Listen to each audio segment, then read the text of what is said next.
Hey, heute soll es mal darum gehen, dass ich im Grunde eine Warnung geben möchte. Nichts Schlimmes, keine Angst, nur dass uns eine Wirtschaftskrise bevorsteht, die sich gewaschen hat. Ich hatte das ja schon mehrfach angedeutet und es ist so, dass die Wirtschaftsexperten aus aller Welt, insbesondere, also ich höre immer amerikanische Wirtschaftsexperten mir an, ja seit langem davor warnen und sagen, schon seit 10 Jahren, die Welt ist so überschuldet, das kann nicht repariert werden.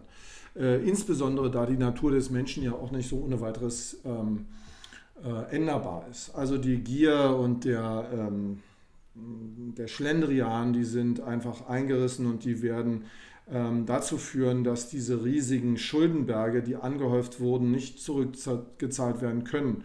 Nun gibt es also verschiedene Wege, Pleite zu machen für Staaten. Dass sie einfach sagen, wir können unsere Schulden nicht bedienen, der ist mehr oder weniger ausgeschlossen, denn sie haben ja immer noch die Druckerpresse. Was sie also machen werden, ist Geld drucken und das Geld wird demzufolge immer weniger wert. Und auf diese Art und Weise verschwinden die Schulden dann schließlich auch. Damit einhergehen wird natürlich ein Niedergang der Wirtschaft, ein Niedergang der Kurse an den Aktienmärkten und damit ein Ansteigen der Zinsen, was wiederum dazu führt, dass die Zinsen nicht mehr tragbar sind für diejenigen, die sie bezahlen sollen. Und dann wird es also viele Institute geben, die Pleite machen. Deshalb ich meine Banken damit und andere Institute wie zum Beispiel Versicherer und andere. Und das bedeutet, es wird eine Rezession geben und eine möglicherweise eine Stagflation. Das heißt, eine Inflation verbunden mit einer Wirtschaftskrise, eine Depression wie in den 30er Jahren des letzten Jahrhunderts ungefähr, als also sehr, sehr viele Menschen in den USA und auch in Europa ganz, ganz arm wurden und zum Teil heimatlos sich umhertrieben. Und da dieser Vlog ja sich um Spiritualität kümmert, ist es im Grunde mein Anliegen, diese Kräfte der insbesondere Männer, die ich ja hier ansprechen kann, zu wecken und zu sagen, es ist Zeit, einen anderen Weg einzuschlagen als den wir jetzt viele Jahre gegangen sind. Wir sind ja gewohnt von der Bundesrepublik Deutschland, dass sie für alles sorgt, dass einfach genug Geld da ist, dass durch diesen Wachstums- und Industriemotor Auto und Autoexporte, an dem so viele andere Industrien dranhängen, bis hin schließlich zu dem Bäcker, der den Leuten, die in die Fabriken gehen, die Brötchen verkauft und so. Ähm, dass da eine Bequemlichkeit eingerissen ist. So eine Bequemlichkeit auch im Denken, so eine Faulheit und so eine Dicklichkeit überall, dass schließlich und endlich sogar die These entstand, dass man diesen Wirtschaftsstandort eigentlich gar nicht kaputt machen kann. Geld sei immer da und eigentlich zu viel davon. Ja? Da entstand ja dann irgendwo der Wunsch, man solle doch da die Wirtschaft wieder ein bisschen zurückfahren, das sei einfach zu viel. Und dann habe man also viele Fliegen mit einer Klappe geschlagen. Erstens mal sind diese unverschämten Kapitalisten weg. Zweitens sind die Lüfte frei von CO2 und so weiter und so weiter. Und nun haben wir das, glaube ich, was da allgemein gewünscht wurde und es macht uns jetzt schon vielleicht ein bisschen Angst. Ja, wenn wir also sehen, wie VW Werke schließt und zigtausende Leute werden arbeitslos und das sind dann also einfach viele Leute mehr, die Geld bekommen vom Staat, als dort einzahlen. Und so wird es weitergehen. Das ist natürlich erst der Anfang. Und schließlich wird es alles münden in einer Währungskrise, die sich gewaschen hat. Und nun ist es aber natürlich so, dass in solchen Krisen auch immer Chancen entstehen. Bei Weitem nicht für jeden, bei Weitem nicht für ähm, auf die Art und Weise, wie es bisher mal war, dass man einfach bloß ein bisschen da sein musste und dann war einfach genug Geld da, sondern es wird auf jeden Fall schwierig und hart. Aber ich will ja hier insbesondere die, wie soll man sagen, die positiven Dinge auch hervorheben, die doch jeder in sich hat. Und für uns Männer, denke ich, ist es also Zeit, dass wir zu den Werten zurückfinden, die für uns Männer so typisch sind, für diese Klarheit der Gedanken, für diese auch Genügsamkeit, die wir durchaus haben können, für Striktheit und Disziplin. Und ich denke, dass es also Zeit ist, diese Werte wiederzubeleben. Genau wie das hier, das ist ja, also hier die Kurve werde ich auch nochmal hinten einblenden.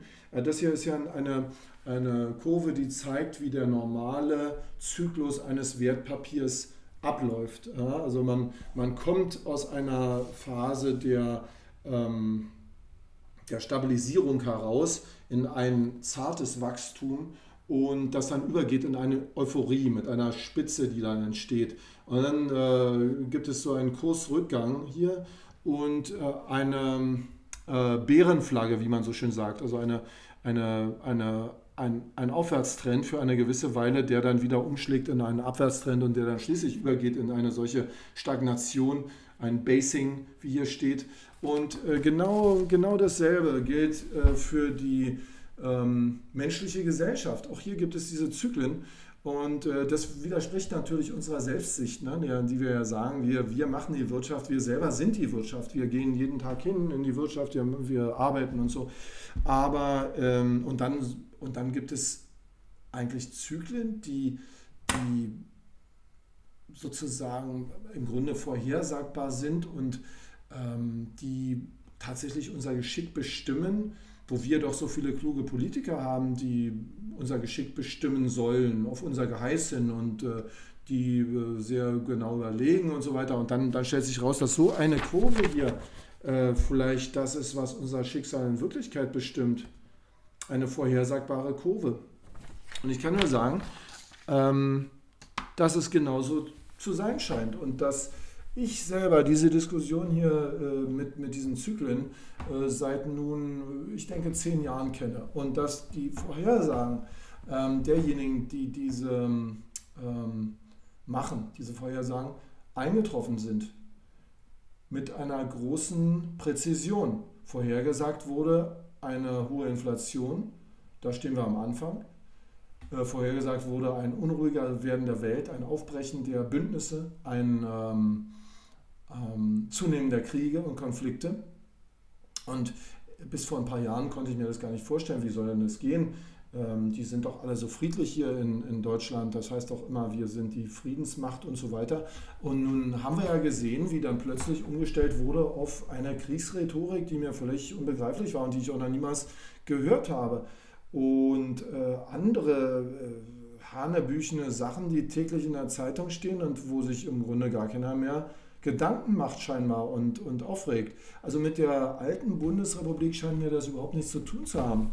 Aber was ich sagen will, das ist also diese Schicksalskurve, der wir unterworfen sind scheinbar. Und wir sind, ich würde sagen, in diesem Bereich Topping. Das bedeutet, der höchste Ausschlag liegt hinter uns. Ich sag mal, wenn das hier eine Kurve von Kursen ist, dann wäre das, was ich meine, eher eine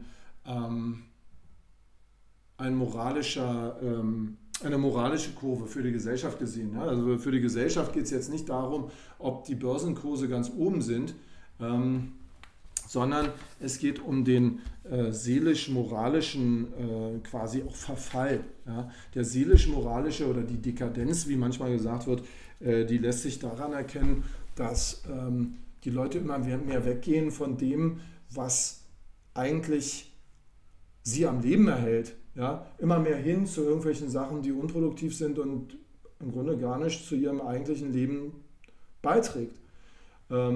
Ich meine damit zum Beispiel, dass die gesamte Gesellschaft nur so brummt vor lauter Kontroverse über das Wogsein. Ja, Wogsein hier, Wogsein da. Oder die Leute sind vollauf damit beschäftigt, irgendwie ihre Rentenbeiträge zu prüfen, ob sie die eingezahlt haben und so weiter. Also alle verlassen sich auf die Rente. Ich persönlich fürchte, dass die Rente genauso verhackfrühstückt wird wie alles andere. Die Rente ist ja etwas, wie ihr wisst, was letzten Endes aus den laufenden Einnahmen bezahlt wird. Die haben keine große Schatztruhe da oder so, aus der sie dann am Ende die Rentenbeiträge bezahlen würden. Und oder dass die Leute einfach sich daran gewöhnt haben, ein Leben zu leben, was in anderen Weltteilen völlig unbekannt ist. Wo also bestimmte, so ein Anspruchsdenken vorhanden ist. Ein Anspruchsdenken und ein Denken, das Geld könne nicht enden. Das hatte ich ja vorhin schon gesagt. Das Denken, das Geld könne nicht enden. Es sei einfach irgendwie da. Und unsere Politiker, die haben so ein Denken. Die denken, das ist einfach da. Sie haben ja dann noch so eine Wirtschaftstheorie, die besagt, dass man ruhig Geld drucken sollte, damit man mit dem gedruckten Geld dann wieder die Wirtschaft ankurbelt und so weiter. Und dann läuft die und dann ist das alles wieder aufgehoben.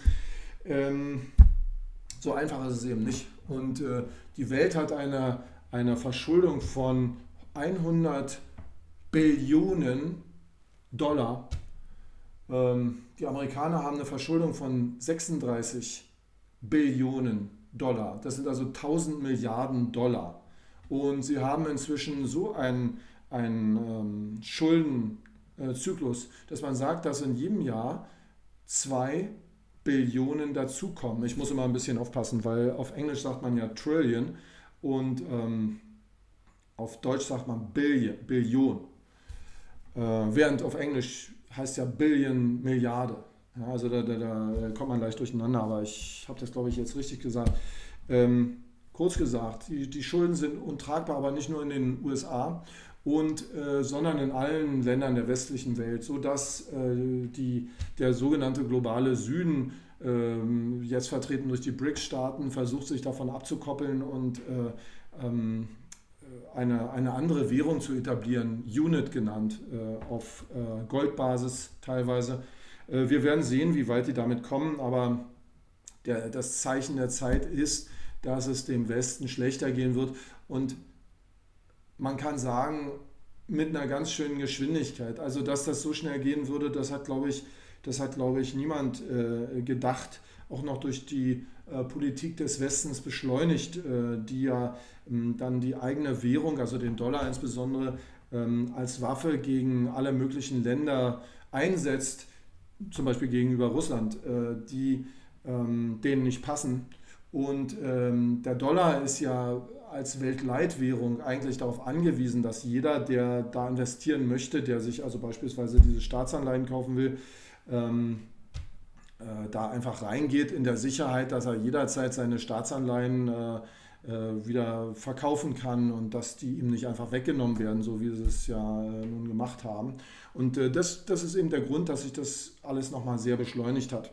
Deshalb, meine lieben spirituellen Zuseher, kann ich nur sagen, zieht euch warm an, findet zurück zu diesen Werten, die wir Männer eigentlich repräsentieren. Wir sind also nicht die Couch Potatoes, die sich so über die Jahrzehnte haben dazu erziehen lassen, alles als gegeben zu nehmen, was irgendjemand sagt oder dann, wenn im Fernsehen eine Werbung kommt, du bist ein Held, wenn du noch mehr Kartoffelchips isst und auf deiner Couch sitzen bleibst, sondern wir sind Männer, die Disziplin haben, die versuchen, in sich das Beste rauszuholen und aus sich das Beste rauszuholen und zu machen, die beste Version von sich selbst zu sein.